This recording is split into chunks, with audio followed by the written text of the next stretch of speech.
Well, with attention, the thing is, it changes the nature of what you're attending to. If you attend to the human body in the way that a pathologist does in the lab, or the way that an artist does in the workshop, or a lover does in the bed, they produce completely different kinds of bodies, really, different experiences altogether of it.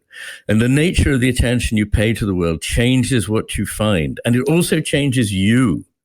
So that it's a two-way process. If you pay a certain kind of attention only to the world, you become a certain kind of person who can only see certain things. So attention is very important. It's creative. It creates us and it creates what we see.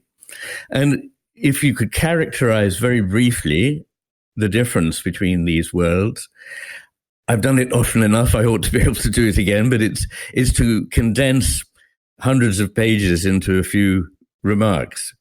But effectively, the left hemisphere's world is made up of fragments, of atomistic elements that have to be put together in order to make any sense.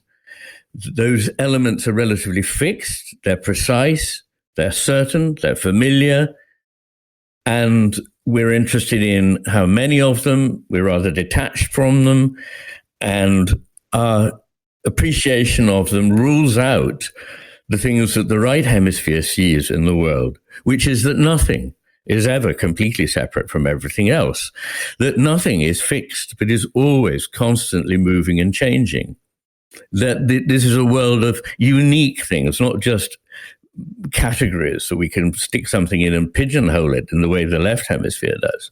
It sees the unique, it sees the implicit meaning as well. That's very important because art, poetry, music, these are all conveyors of implicit meaning. And if you don't understand anything unless it's made explicit, you don't understand those things. So those are some of the more important elements